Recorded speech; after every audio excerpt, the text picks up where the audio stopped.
السلام علیکم سر۔ وعلیکم السلام۔ سر شعیب صاحب کا سوال ہے، وہ کہتے ہیں کہ اللہ تعالیٰ نے قرآن میں یہ واضح الفاظ میں فرمایا ہے کہ جب تک تم لوگ جہاد نہیں کرتے تب تک جنت میں داخل نہیں ہو سکتے، لیکن اس بارے میں آپ ہمیں بتائیے کہ موجودہ دور میں ہم جہاد کیسے کر سکتے ہیں؟ کیا صرف تبلیغ اور نماز اور اس طرح کی عبادات کے ذریعے ہی ہم صرف جنت میں جا سکتے ہیں، یا جہاد آج بھی ہمیں کرنا ضروری ہے ہمارے لیے؟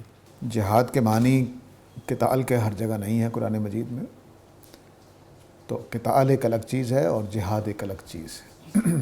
ہمارے ہاں چونکہ جہاد اردو میں صرف قتال کے لیے استعمال ہوتا ہے، جنگ کے لیے، تو عربی زبان میں جہاد کا مطلب یہ ہے کہ اللہ کی راہ میں جد و جہد کرنا۔ تو جو اللہ کی راہ میں جد و جہد نہیں کرتا جنت میں کیسے جا سکتا ہے؟ اگر ایمان تو لے آیا لیکن کبھی نماز پڑھنے نہیں نکلا، کبھی اس نے روزے نہیں رکھے، کبھی اگر کوئی دین کی خدمت کا معاملہ پیش آیا تو اس نے نہیں کیا، تو اس نے جہاد نہیں کیا۔ تو جہاد کا مطلب جد و جہد ہے۔ جی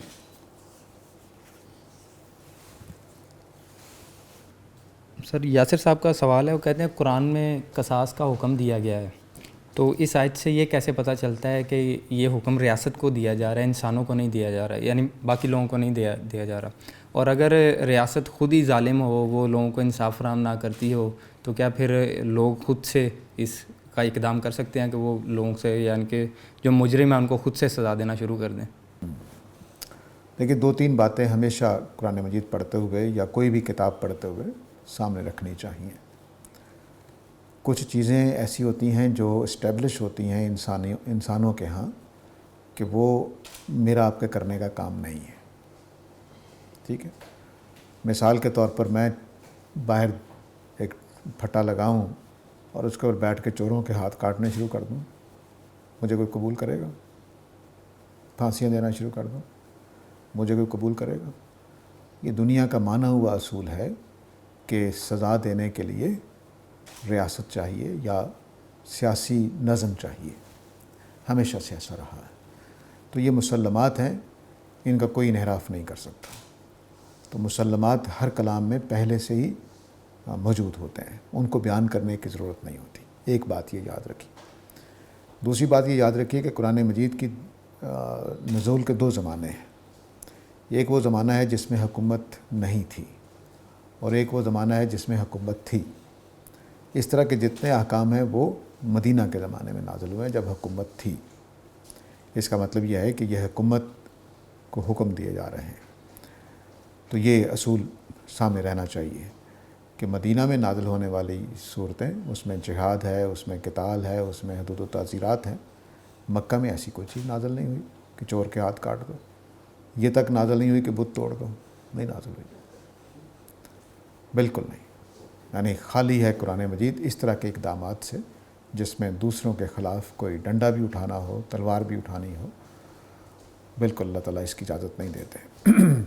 لیکن مدینہ میں آ کر اس طرح کے احکام دیے گئے۔ یہ دوسرا اصول، یہ قرآن مجید کے ساتھ خاص ہے کہ قرآن مجید میں جو نزول کے زمانے ہیں وہ حکومت اور حکومت کے بغیر ہے۔ تو جو سورہ البقرہ وغیرہ ہم پڑھ رہے ہیں یہ مدنی صورتیں ہیں۔ اس میں جب آگے چل کر قتال کا حکم آئے گا، پیچھے بھی گزرا ہے حرام مہینوں کے اندر، تو وہ حکومت سے باتیں ہو رہی ہیں، مسلمانوں سے بحیثیت جماعت باتیں ہو رہی ہیں جن کے اندر حکومت قائم ہو چکی ہے۔ تیسری بات یہ یاد رکھیے کہ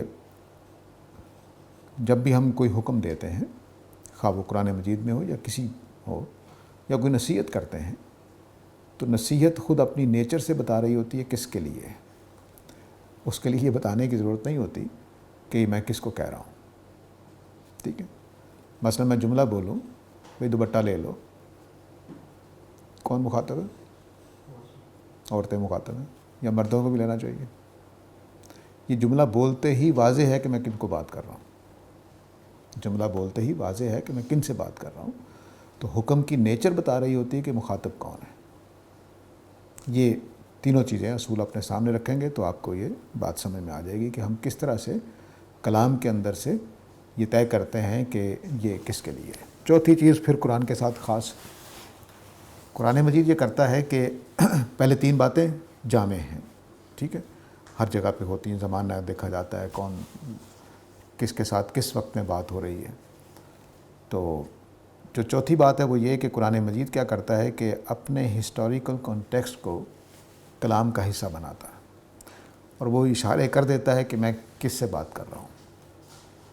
کہیں لفظوں میں کہہ دیتا ہے, کئی لفظوں میں نہیں کہتا, سیاق و سباق میں موجود ہوتا ہے. اس کی آپ ایک مشق کیجیے گا, سورہ احزاب میں اور سورہ نور میں جو پردے کے احکام ہیں اس میں جا کر دیکھیے گا.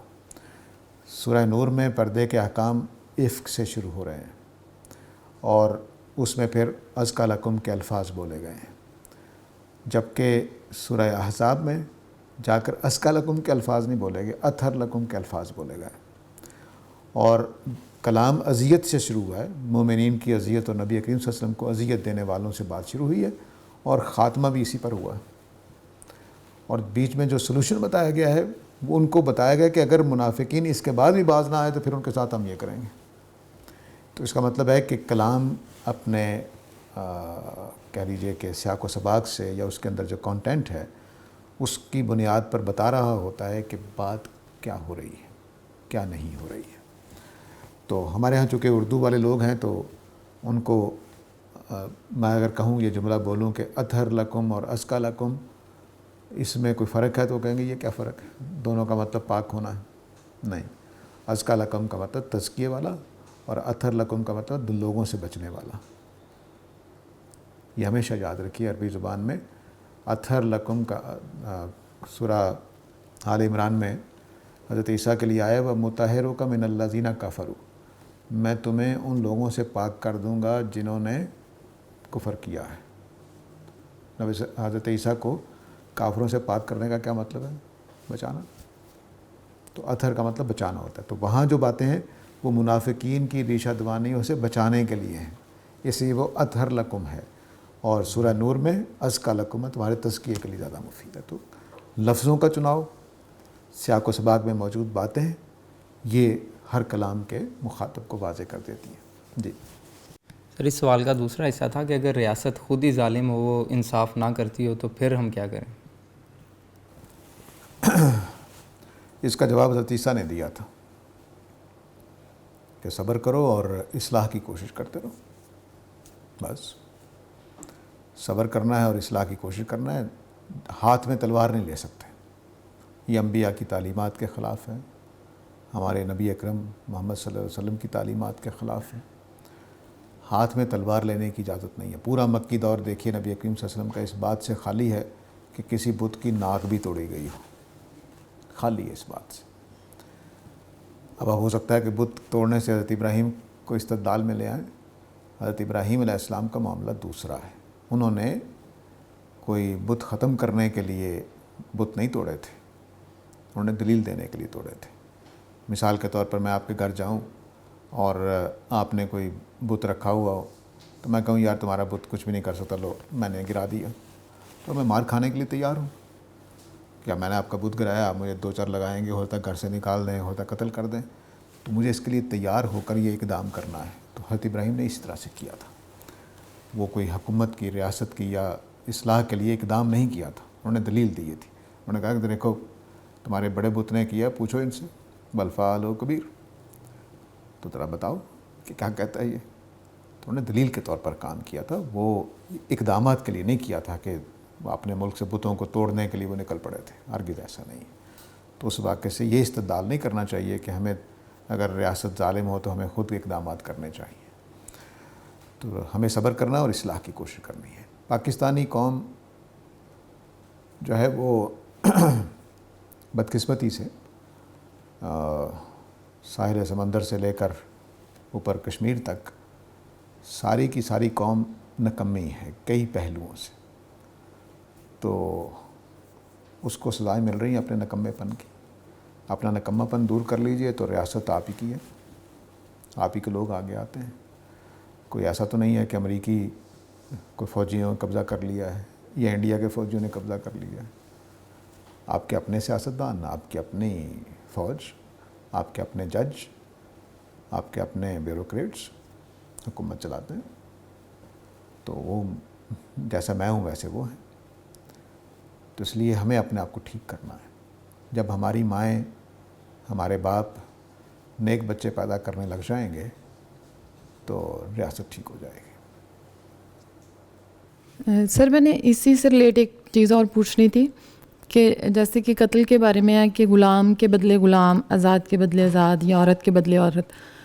تو اگر قتل کرنے والا آزاد ہے غلام کو تو پھر وہاں یہ معاملہ کیسے فٹ ہوگا؟ اب اصل میں آیت کا ترجمہ جو ہے نا وہ نہایت مشکل ہے. ہماری اردو میں یہ اسلوب ہی نہیں ہے. وہاں یہ نہیں ہے کہ قتل آزاد کے بدلے آزاد، ایسا نہیں ہے. جملے کا صحیح ترجمہ ہے کہ اگر آزاد آدمی نے قتل کیا ہے تو وہی آزاد آدمی کو سزا ملے گی. اگر غلام نے قتل کیا ہے تو اسی غلام کو سزا ملے گی. صحیح ترجمہ یہ ہے. میں نے قتل کیا ہے تو مجھے سزا ملے گی، میرے غلام نے کیا تو میرے غلام کو ملے گی. یہ ترجمہ نہیں ہے کہ آزاد کے بدلے آزاد، یعنی قتل میں نے کیا، میں آزاد ہوں تو ان کو پکڑ کے سزا دے دی جائے کیونکہ یہ بھی آزاد ہیں. یہ مطلب نہیں ہے. جس نے قتل کیا ہے اگر وہ آزاد ہے تو اسی آزاد قاتل ہی کو سزا ملے گی. اور اگر غلام نے قتل کیا اور وہ غلام ہے تو اسی غلام کو سزا. یہ نہیں ہو سکتا کہ سردار کے جواب میں 5 غلام بھیجے، لو جی ان کو سزا دے دو. یہ نہیں ہو سکتا. تو جو قاتل ہے اسی کو سزا ملے گی. آزاد ہے تب، غلام ہے تب.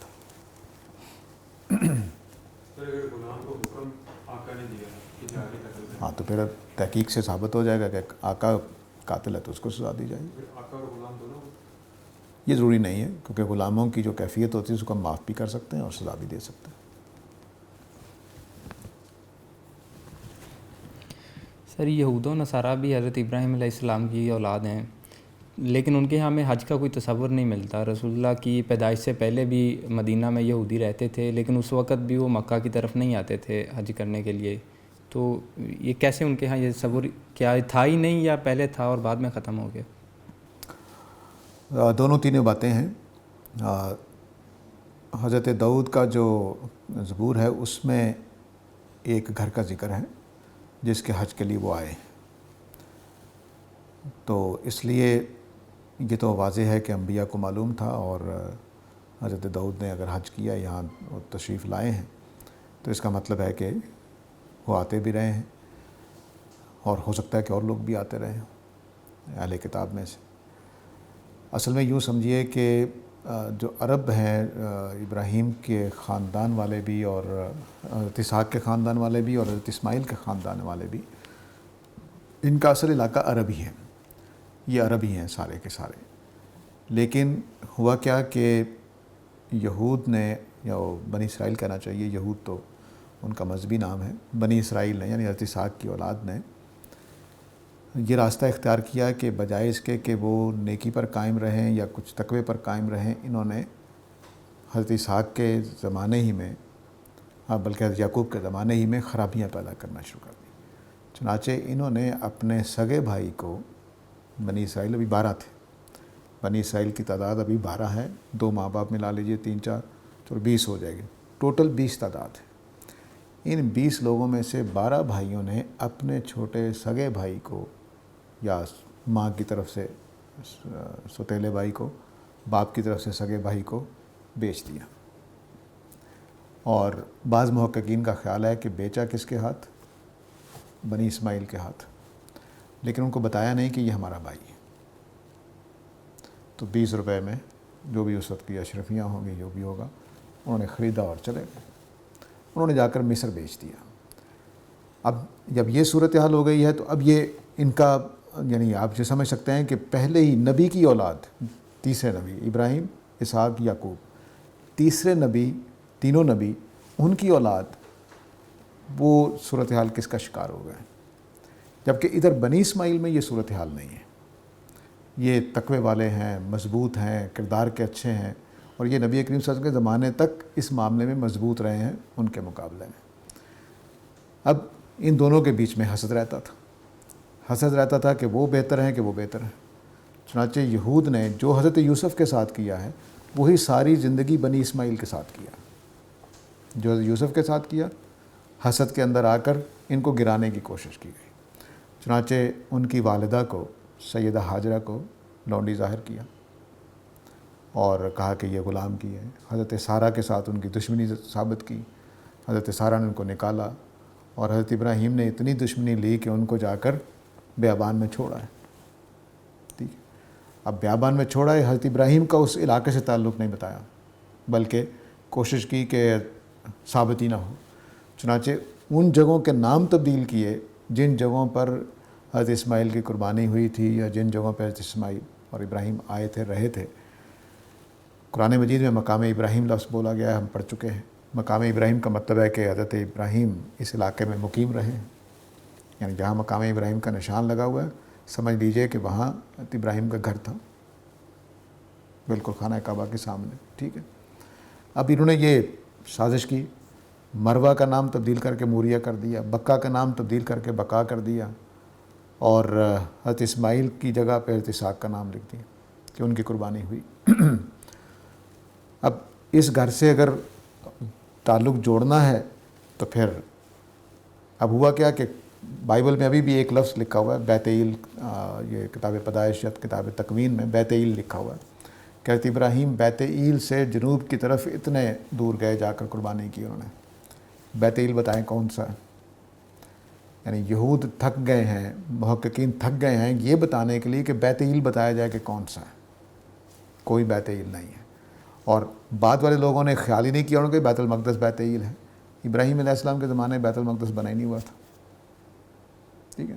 تو بیت ایل، ایل اللہ کو کہتے ہیں عبرانی میں، تو بیت ایل کا مطلب ہے بیت اللہ۔ تو بیت ایل اور بیت اللہ ہم معنی ہے، خانہ کعبہ ہے۔ تو انہوں نے پوری اس تاریخ کو مٹانے کی مسلسل کوشش کی ہے، اس لیے انہوں نے لوگوں کو بھی روکتے ہوں گے کہ ادھر نہیں جانا حج کرنے کے لیے، وگرنہ بنی اسماعیل کی عظمت ثابت ہو جائے گی، بنی اسماعیل کا بڑا پن ثابت ہو جائے گا۔ تو یہ پوری کہانی اس طرح سے، تو میں نے مختصر طور پر سمجھانے کے لیے بتایا کہ ہوا کیا ہے۔ اب حضرت داؤد آئے ہیں، ان کا واضح ذکر ہے کہ وہ اس گھر کی چکر لگا کر گئے ہیں، اور اس کی جو کسی وقت یاد رہا تو میں وہ زبور لے کر آؤں گا، آپ کو بتاؤں گا کیا خوبصورت بیان کیا انہوں نے خانہ کعبہ کے بارے میں۔ تو خانہ کعبہ اسی طرح حضرت موسیٰ جب بھاگے ہیں مصر سے قتل ہو جانے کے بعد، تو وہ کہاں گئے ہیں؟ مدین میں۔ تو مدین کون سا علاقہ ہے؟ ابراہیم کے دوسرے بیٹے، تیسرے بیٹے کہہ لیجیے۔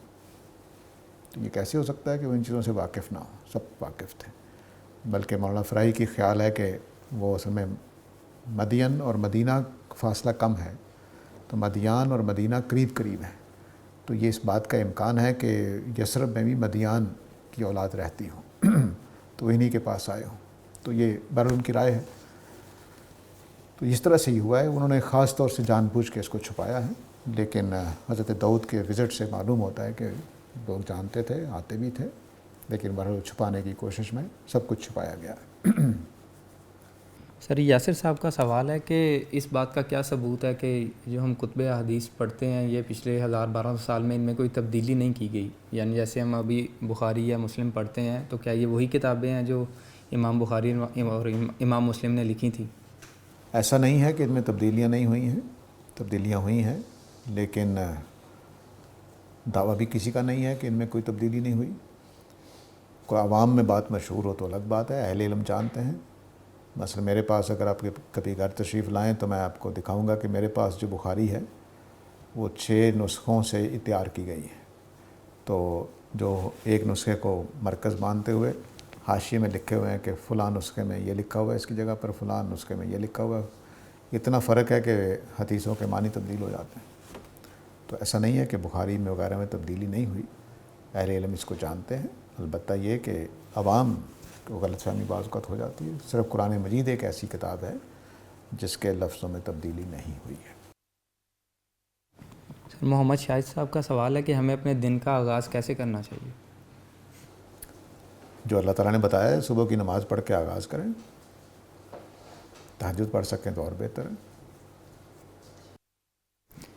سر یہ سوال ہے کہ جب ہم وضو کرتے ہیں تو کیا پاؤں اسی طریقے سے دھونے چاہیے جیسے احادیث میں تفصیل سے بیان کیا گیا ہے؟ اگر ہم اس طریقے سے نہیں دھوتے تو کیا ہمیں گناہ ہوگا؟ دیکھیے اسوہ اور سنت میں فرق ہے۔ سنت کا مطلب ہوتا ہے کہ اس سے انحراف نہیں کیا جا سکتا، اور اسوے کا مطلب ہوتا ہے کہ ہمیں کوشش کرنی چاہیے کہ اس طرح سے کرتے رہیں، لیکن اگر آپ نے سنت کے مطابق وہ کام پورا کر دیا ہے تو انشاءاللہ سزا نہیں ملے گی، اور اگر آپ نے اسوہ میں کمی کوتاہی ہو گئی ہے تو بس اجر میں کمی ہوگی، گناہ نہیں ہوگا انشاءاللہ۔ یہ سوال ہے کہ قرآن میں شق القمر کے واقعے کا ذکر کیوں ہے، جبکہ قرآن تو پورے کا پورا عقلی مقدمات پر کھڑا ہے اور اسی طرح استدلال کرتا ہے، تو یہ معجزات کیوں ہیں؟ دیکھیے قرآن مجید میں معجزات سارے بیان ہوئے ہیں، حضرت عیسیٰ کے بیان ہوئے ہیں، حضرت موسیٰ کے بیان ہوئے ہیں، دوسرے انبیاء کے بھی بیان ہوئے ہیں، اور وہ جو نبی 300 سال کے لیے سوئے رہے تھے، 100 سال کے لیے، ان کا بھی بیان ہوا ہے۔ تو معجزات کے بارے میں یہ بات کہنا کہ وہ عقلی نہیں ہے، یہ خود بے عقلی ہے۔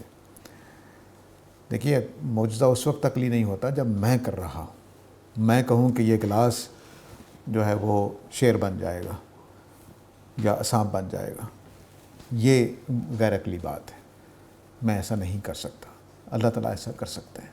تو اس لیے معجزات جب اللہ تعالیٰ کہتے ہیں میرے اذن سے ہوتے ہیں تو یہ کوئی بے عقلی کی بات نہیں ہے۔ اب رہ گیا کہ اس چاند کا پھٹنے کا ذکر کیوں کیا گیا؟ استدلال کے لیے پیش کیا گیا۔ معجزات استدلال کے پیش ہوتے ہیں، اور مثال کے طور پر فرض کر لیجئے کہ میں یہ کام کر سکوں کہ اس گلاس کو سانپ بنا سکوں، تو میں اس کو دلیل کے طور پر پیش کر سکتا ہوں کہ میں بڑا طاقتور ہوں، میری بات مانو، نہیں تو میں سب کو سانپ بنا دوں گا، کر سکتا ہوں۔ تو اس طرح سے یہ جو طاقت ہوتی ہے، علم کی دو قسمیں ہیں، ایک علم طاقت کا نام ہے اور ایک علم معلومات کا نام ہے۔ جو طاقت کا علم ہے وہ دلیل بنتا ہے، اور جو معلومات کا علم ہے وہ بھی دلیل بنتا ہے۔ تو معجزہ خدا کی طاقت ہے، خدا تعالیٰ نے اپنی قدرت کو دلیل کے طور پر ہمیشہ استعمال کیا ہے کہ میں دیکھو پانی کی بوند سے تمہیں بنا دیتا ہوں، تو کیا دوبارہ نہیں بنا سکتا میں؟ تو پانی کی بوند سے پیدا کرنا بھی معجزہ ہے، اور دوبارہ پیدا کر دینا بھی معجزہ۔ تو اس طرح سے دلائل دیے جاتے ہیں۔ تو معجزات دلائل کے طور پر استعمال ہوتے ہیں، حضرت موسیٰ کے بھی ہوئے، حضرت عیسیٰ کے بھی ہوئے، اللہ تعالیٰ بھی بیان کر سکتے ہیں۔ سر ہم نے اس کے سٹارٹ میں فتنہ اور فساد فی الارض کی قرآن پاک نے بات کی، تو اس سے یہ واضح ہوتا ہے کہ منافقین کا عمل ہے جو بتایا جا رہا ہے۔ تو اگر ہم آج کے دور میں اسے دیکھیں گے تو اکثر ہمارے ہاں یہ رویہ پایا جاتا ہے کہ ہم مسلمان جو حکمران ہیں ان کو بھی اس میں شامل کرتے ہیں ان کے آج کے رویے دیکھ کے۔ تو ہم اس کو کرسچنس کو یا پھر اگر ہم مغرب کو دیکھیں تو اس کو ہم اس تناظر میں ایڈ کر کے اور مسلمانوں کو بھی اس میں شامل کر سکتے ہیں آج کے، کہ یہ فساد فی الارض کر رہے ہیں اور فتنہ جی بالکل کر سکتے ہیں، ہم بھی اتنے ہی فسادی اتنی باقی قومیں ہیں، کمی تو کوئی نہیں، بلکہ ہمارے فسادات کچھ زیادہ ہی ہوتے چلے جا رہے ہیں۔ اب جو ہماری قومی ذہن ہے وہ ریئیکشنری زیادہ ہے، ہم ریئیکشن میں آ کے بہت غلط کام کر جاتے ہیں، جس کے نتیجے میں ہم نے بہت اسلام کو بھی نقصان پہنچایا ہے، اپنے وطنوں کو بھی نقصان پہنچایا ہے۔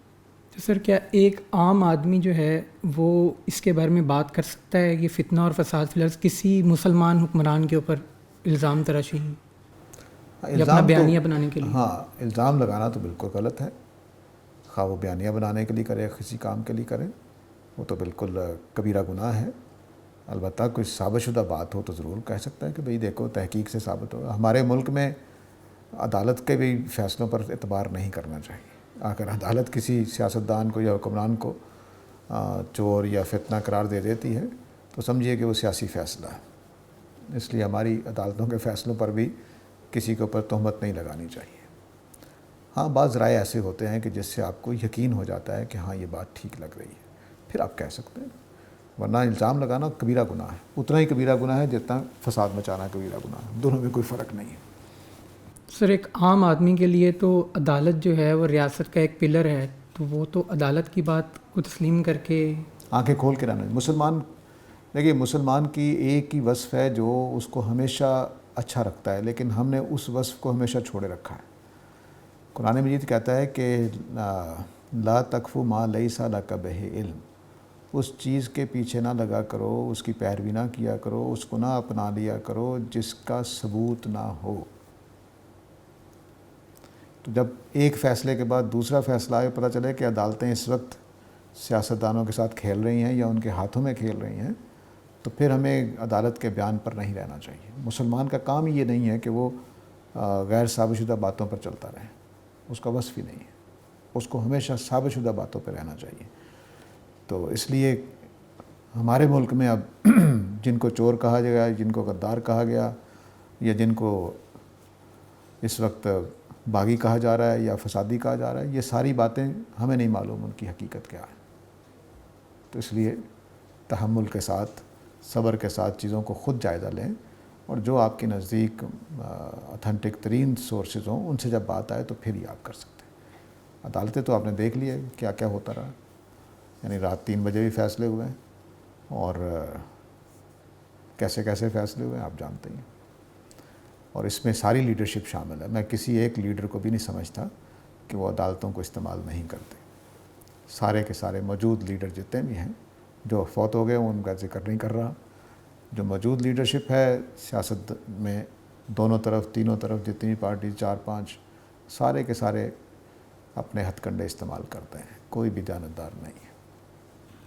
آپ نے ایک بار فرمایا تھا کہ سیدھا سوچنے کی ایک خوبی ہوتی ہے، اسے اپنے اندر پیدا کرنا چاہیے، بلکہ اسے براہ راست سیکھنا بھی چاہیے. یہ کیا چیز ہوتی ہے، اگر آپ اس کو تھوڑا سا ایکسپلین کریں؟ جی ہاں، سیدھا سوچنے کا مطلب یہ ہے کہ کچھ اصول ہیں، علمی اصول کہہ لیجیے ان کو، یا عقلی اصول کہہ لیجیے، ان کے مطابق سوچنا اور صحیح رخ سے سوچنا، یہ 2 چیزیں اگر کوئی آدمی اختیار کر لے تو وہ سیدھا سوچے گا. میں ایک مثال سے سمجھانے کی کوشش کرتا ہوں.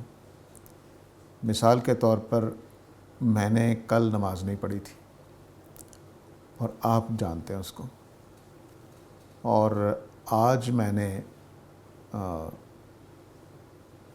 کھانا کھاتے ہوئے ہچکی لگ گئی.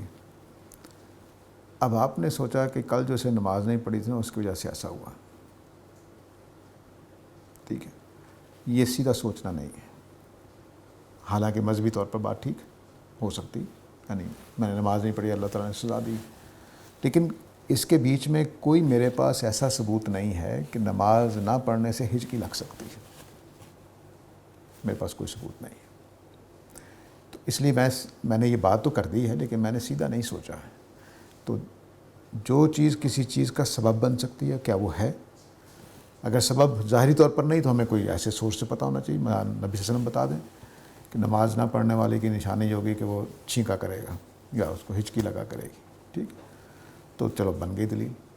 تو دلیل یعنی جو بات ہے اس کا اس کے آپس میں کوئی ریلیشن ہے، دلائل پر مبنی ہے، اس کو کہیں گے سیدھا سوچنا. دوسری بات یہ کہ جو میں دوسرا پہلو بیان کر رہا تھا وہ یہ کہ یہ تو میں نے پہلی بات کی عقلی اور علمی کے، اس کا صحیح استدلال ہونا چاہیے. دوسرا یہ ہوتا ہے کہ میں اپنے تعصبات اور اپنی تصورات کی بجائے مانی ہوئی چیزوں پر کھڑا رہوں. تو مثال کے طور پر سائنس کے بعض لوگوں کو یہ سوال پیدا ہو گیا کہ کاز اور ایفیکٹ کے تحت اگر ہم کائنات کی ایکسپلینیشن کرتے ہیں تو پھر خالق ہونا چاہیے. کوئی نہ کوئی ہے جس نے بنایا ہے. البتہ یہ سوال قائم رہتا ہے کہ اس کو کس نے بنایا، پھر خالق کو کس نے بنایا. کاز اور ایفیکٹ کے رسول پر چلیں ہم تو کائنات کو بنایا خدا نے خدا کو کس نے بنایا. اب اگر کاز اور ایفیکٹ کے قانون کے مطابق ہم چلیں تو پھر خدا کو ماننا پڑے گا. اب اس کا انکار کرنے کے لیے طریقہ ایک رکھ لیتے ہیں کہ کاز اور ایفیکٹ کا انکار کر دیتے ہیں. یہ تو ہوتے ہی نہیں. چنانچہ ایک لفظ بولا گیا کہ یہ کو انسیڈنس ہوتا ہے کہ ادھر میں نے ماچس کی دیا سلائی رگڑی، ادھر آگ لگ گئی، تو اس کا مطلب ہے کہ یہ کو انسیڈنس ہے، رگڑنے سے آگ نہیں لگی. ٹھیک ہے، تو کہنے کو کہہ دیا آپ نے. اب آپ نے کیا کیا کہ اپنا ایک نتیجے سے بچنے کے لیے آپ نے استدلال کو وہاں تبدیل کر دیا. چنانچہ اگر کاز اور ایفیکٹ نہیں موجود ہیں تو ساری کی ساری سائنس دڑام سے گر جائے گی. ٹھیک ہے، مثلا اس وقت کیمرے استعمال ہو رہے ہیں تو میری چہرے پر جو روشنی پڑ رہی ہے وہ ریفلیکٹ ہو کے کیمرے تک پہنچ رہی ہے اور کیمرہ تصویر بنا رہا ہے. اگر روشنی یہ کام کرنا چھوڑ دے، ریفلیکٹ کرنا چھوڑ دے، اور کیمرہ اس کو ریسیو کرنا چھوڑ دے تو یہ کاز اور ایفیکٹ کا اصول ہے، سارا درہم سے گر جائے گا. تو بعض اوقات ہم کیا کرتے ہیں کہ نتائج کو سامنے رکھ کر دلائل کو سیٹ کر دیتے ہیں. یہ سیدھا سوچنا نہیں ہے، یہ الٹا سوچنا ہے. جذبات کی نظر سے دیکھنا، یہ الٹا سوچنا ہے. مثلا مجھے غصہ آ گیا ہے امریکہ پر، تو اب امریکہ کی صحیح بات بھی مجھے صحیح لگے گی،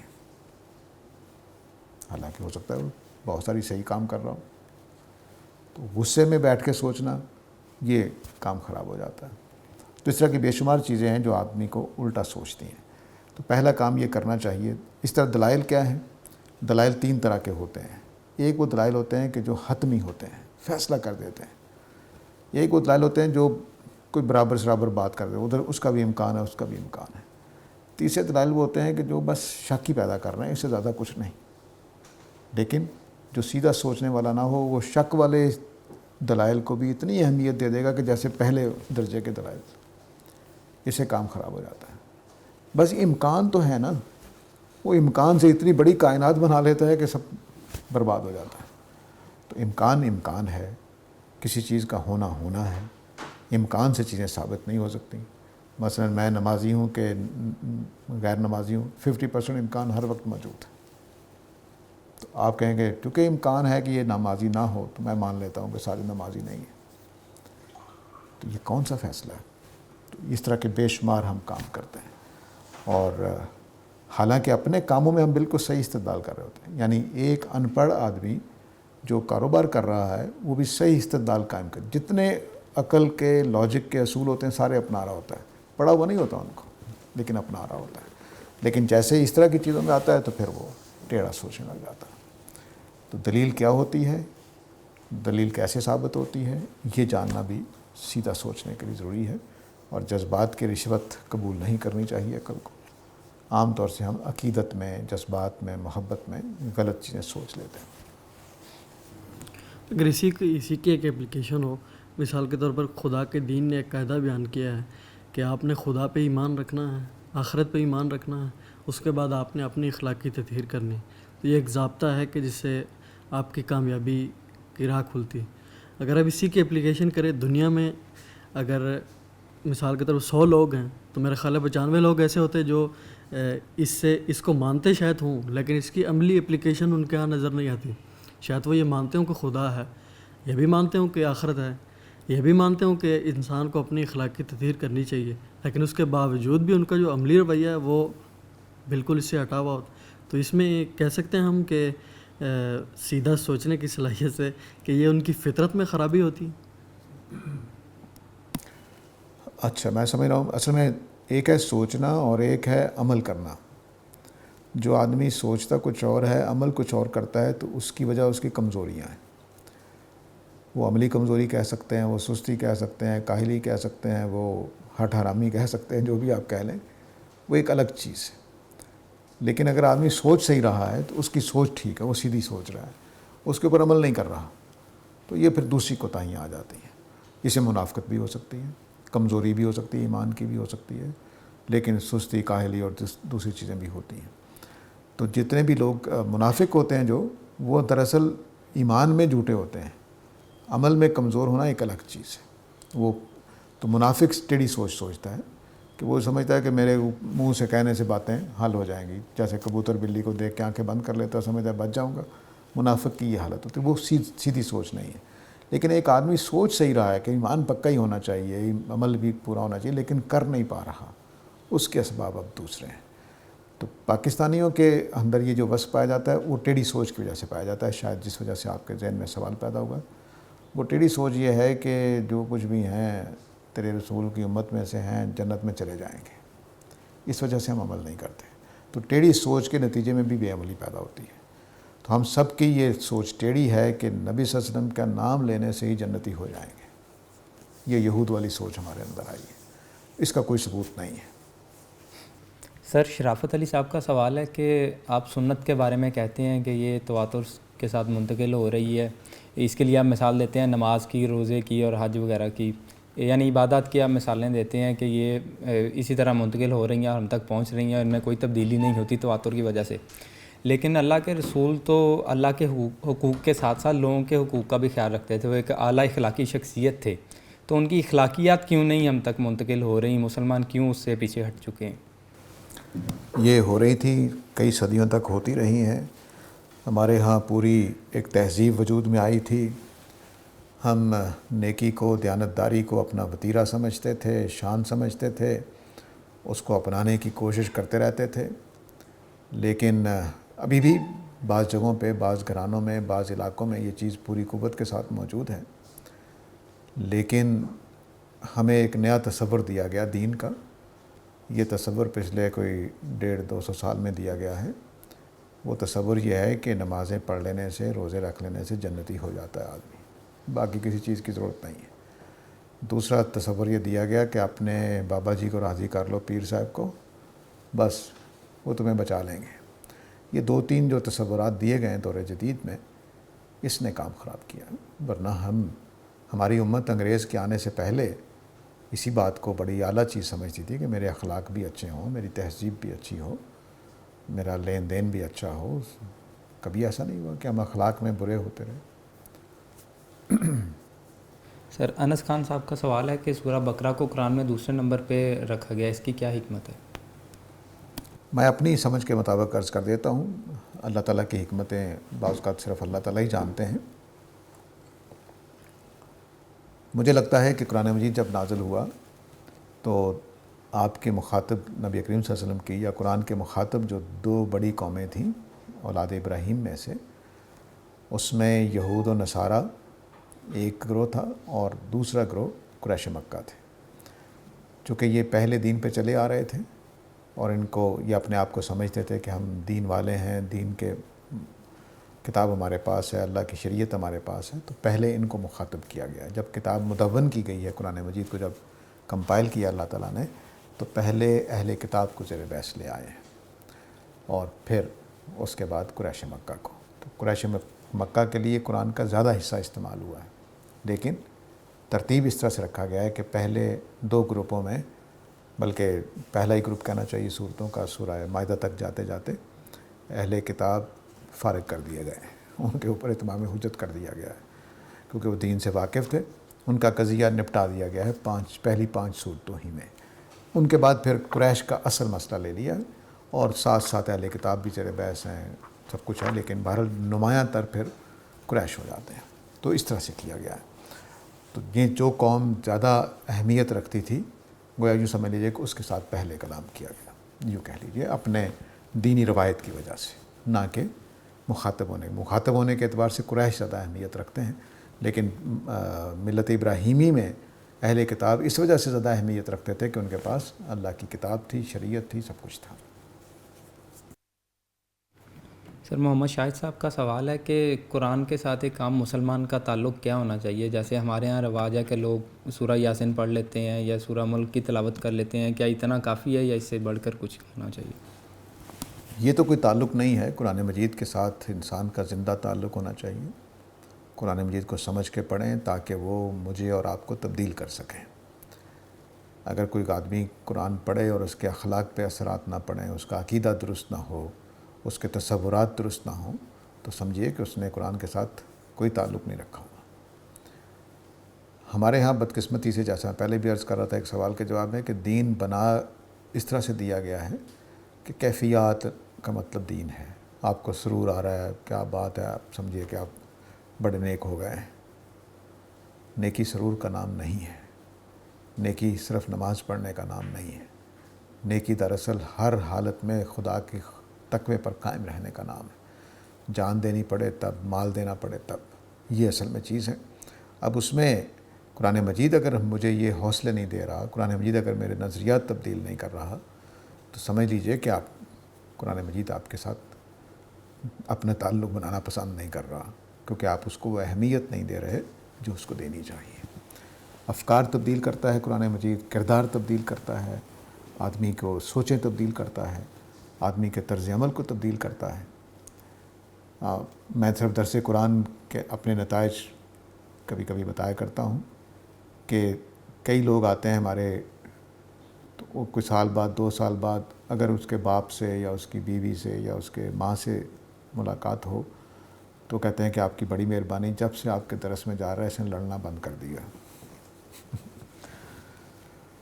تو یا یہ کر دیا یا وہ کر دیا. کیوں؟ کیونکہ اس نے میرے پاس بیٹھ کے قرآن کی بات سنی اور اس کے اندر کچھ تبدیلیاں آئیں. تو قرآن مجید تبدیل کر دینے والی کتاب ہے. یہ ایسی ایسی تبدیلیاں لے کے آتا ہے کہ آدمی کو پتہ بھی نہیں چلتا کہ وہ کیا بنا گیا. اس کے اعتماد میں اضافہ ہوتا ہے، اس کے سوچنے کے انداز میں تبدیلی آتی ہے، وہ ایک اور نظر سے چیزوں کو دیکھنے لگ جاتا ہے. تو جو قرآن مجید کو صرف ناظرہ پڑھتے ہیں، سورہ یاسین پڑھ لی، سورہ کہف پڑھ لی، سورہ کہف پڑھ لی، وہ پھر کیفیات میں تو رہتے ہیں لیکن قرآن مجید کے ساتھ ان کا کوئی تعلق نہیں ہوتا. علی صاحب کا سوال ہے کہ دنیا میں تو قرآن مجید ہے لیکن جنت میں کون سی کتاب ہدایت ہوگی؟ وہاں پہ حوروں کے کیا حقوق ہوں گے؟ جنتیوں کے ایک دوسرے پر کیا حقوق ہوں گے؟ یہ کون بتائے گا؟